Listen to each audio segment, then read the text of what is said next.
Seguimos en psicología de la emoción. Vamos a hablar ahora de los métodos de investigación.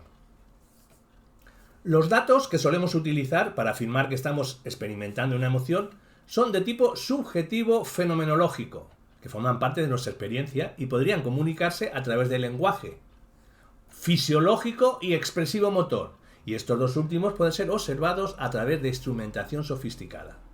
Hay personas muy hábiles para ocultar su estado afectivo. No siempre la apariencia de voz y rostro, del cuerpo, nuestro comportamiento o los informes verbales son señales inequívocas de lo que alguien siente. Se puede disponer de diferentes datos, pero ninguno de ellos por sí solo es un índice inequívoco de que tal emoción está siendo experimentada. Para Hoffman, una determinada situación puede ir asociada a cambios fisiológicos, expresivo-motores y subjetivos. Tanto la situación como la medida de estos tres sistemas de respuesta pueden observarse empíricamente. Sin embargo, la emoción solo puede inferirse a partir de la información proporcionada por los datos de estos tres sistemas. Intentar igualar la emoción con las medidas de esos sistemas sería un error, ya que ninguna medida es condición necesaria y suficiente de la emoción. Lo importante es apoyar las interferencias en un conjunto de datos amplio, variado y contrastado. Para Lang, los tres sistemas de respuestas emocionales son independientes y no covarían entre sí. Sus relaciones son complejas y dependen a veces de características intraindividuales, interindividuales o del contexto. Algunos teóricos de la aproximación evolucionista han igualado la emoción con la expresión facial o vocal y basaron investigaciones en las que esa era la única medida de la emoción, asumiendo que los cambios faciales eran los únicos determinantes de la emoción y su intensidad.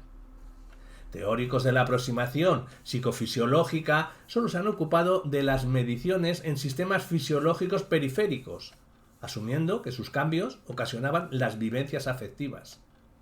Desde la perspectiva cognitiva se considera el proceso de valoración, appraisal, como determinante directo. Todas estas son actitudes reduccionistas desde las que se ha ofrecido una visión restringida de los procesos que hacen posible nuestro estado de ánimo, proporcionando información limitada al respecto. Hoffman también dice que no se debe confundir procesos de emoción y la emoción como algo consciente, o sea, la emoción como proceso y la emoción como resultado. No se debe igualar el sentimiento subjetivo de que estamos experimentando una emoción y que nos señala su existencia con los procesos que la desencadenaron. Algunos teóricos no aceptan que puedan existir procesos no conscientes que puedan mediar el fenómeno emocional. Sin embargo, es evidente que los automatismos son habituales en los momentos iniciales del lanzamiento de la reacción afectiva y en etapas más tardías, la información afectiva se elabora adicionalmente y de modo más completo. Debemos aclarar que a veces se inducen emociones y otras veces afecto o estado de ánimo. Cualquier experiencia que incluya un componente evaluativo, una experiencia afectiva, doloroso, placentero, bueno, malo, etc. Y cada uno con procesos implicados distintos. Hablemos de emoción y estado de ánimo. La emoción, un estado mental generado por un evento externo, o un inicio definido. El estado de ánimo sería difícil establecer un inicio y un fin. Una emoción en la que se aumenta hasta uno o más picos de intensidad y declina. El estado de ánimo sería una duración prolongada. En cuanto a la emoción de que la intensidad se puede medir por la conducta, fisiológicamente o por autoinformes verbales. El estado de ánimo, ¿cómo sería? Una intensidad más reducida. Y con una duración reducida, podemos hablar de que si su función es reordenar las prioridades de objetivo, preparar la acción y cambiar el flujo de procesamiento, el estado de ánimo se mantiene en una preparación distintiva que continúa a pesar de eventos perturbadores. Y en cuanto que si requieren la activación de redes semánticas y esquemas afectivos, el estado de ánimo se apoya en estructuras de información globales e indiferenciadas. Hablemos de aspectos expresivos. Darwin Fue el primero en enfatizar la relevancia de los aspectos expresivos emocionales en su libro La expresión de las emociones en los animales y el hombre. Postuló que las emociones han evolucionado con funciones de adaptación definidas y son primarias para incrementar las posibilidades de supervivencia de las especies. Igualó expresión emocional con estado afectivo interno, asumiendo que la emoción es un referente del estado afectivo. También realzó su valor comunicativo.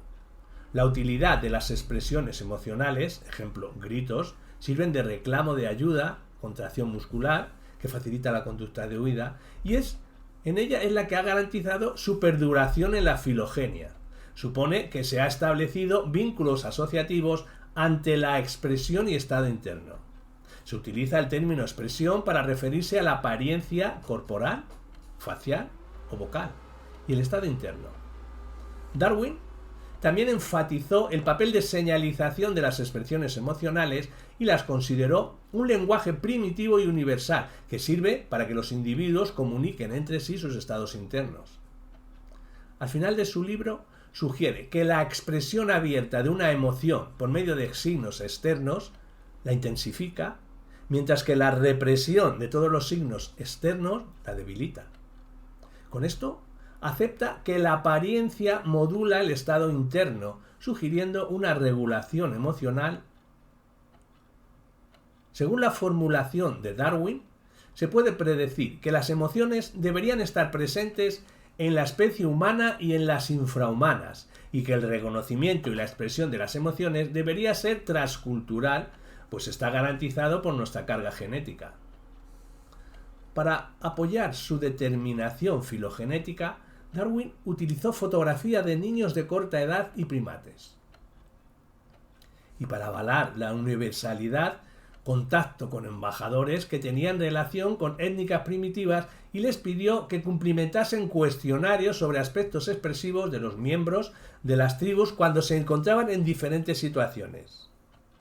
Estudios posteriores han demostrado el supuesto de universalidad, aunque hay otras interpretaciones, como la de Russell, que ha denominado universalidad mínima, que es el patrón de coincidencia de juicios sin necesidad de recurrir a explicaciones genetistas.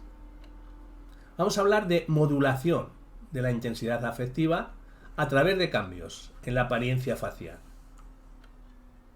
William James y su teoría del feedback, en la que postuló que la percepción del cambio corporal, autonómico, visceral, es el proceso básico que se lleva a la experiencia emocional y que no convenció, ya que no se encontró evidencia empírica que la confirmara. Esto hizo que en los años 70, bajo la influencia darwinista, surgiera la hipótesis del feedback facial.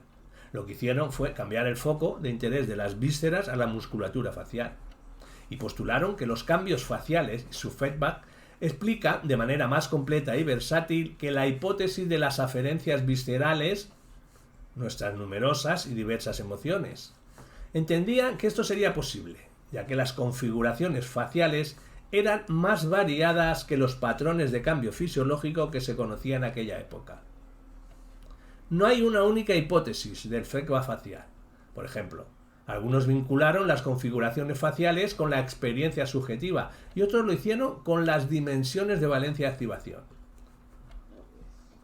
Las estrategias que idearon para poner a prueba la hipótesis fueron la simulación facial y la inhibición o exageración de la apariencia facial. En la simulación facial, ella es la que consiste en que los participantes simulen expresiones faciales, emocionales, concretas, luego se les presenta material, viñetas, dibujos, películas, con diverso contenido emocional y se registra la actividad fisiológica y por último se evalúa la experiencia emocional.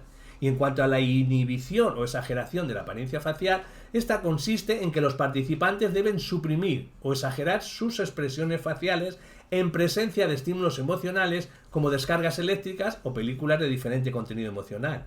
Y como en el caso anterior, se obtiene un autoinforme verbal y autonómico visceral. Torangau y Ellsworth pusieron a prueba el supuesto de que el feedback de los músculos faciales es importante para la experiencia subjetiva y contrastaron la siguiente hipótesis: la hipótesis de necesidad, la hipótesis de suficiencia y la hipótesis de monotocinidad. La hipótesis de necesidad. Si la expresión facial apropiada es necesaria para la experiencia subjetiva de emoción, no debería producirse la emoción, a no ser que el rostro muestre esa apariencia. La hipótesis de suficiencia. Si la adopción voluntaria de una expresión es suficiente para la experiencia de emoción, cuando responde el rostro debería seguir la emoción, incluso en ausencia de estímulos emocionales.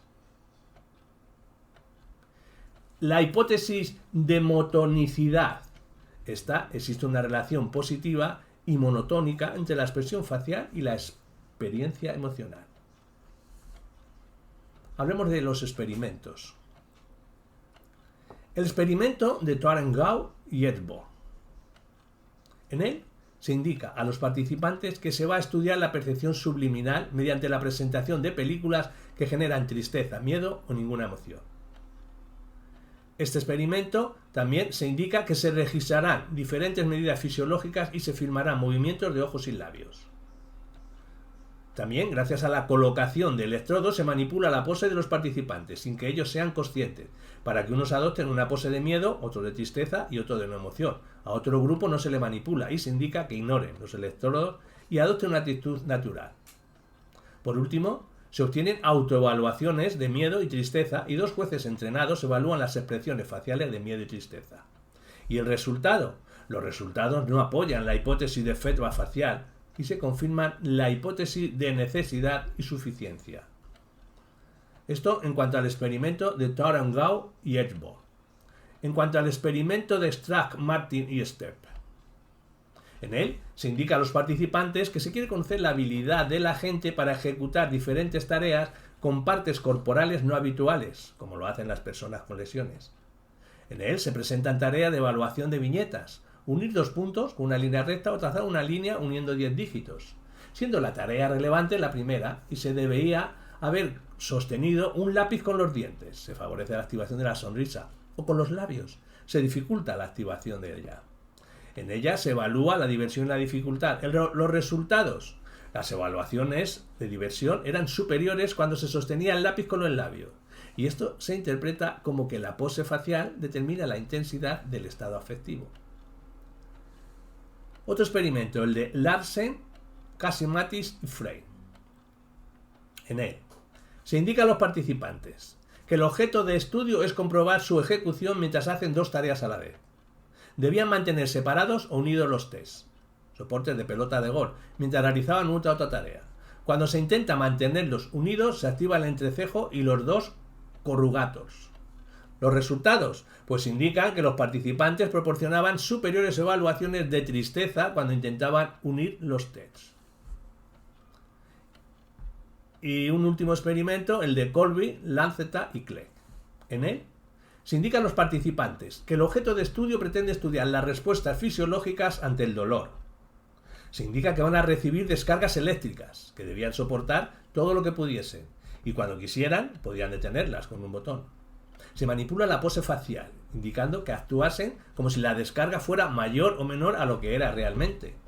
Los autores querían comprobar la hipótesis de que la mayor tolerancia y los menores cambios psicofisiológicos se produciría cuando los participantes actuaban como si la descarga fuera menos molesta.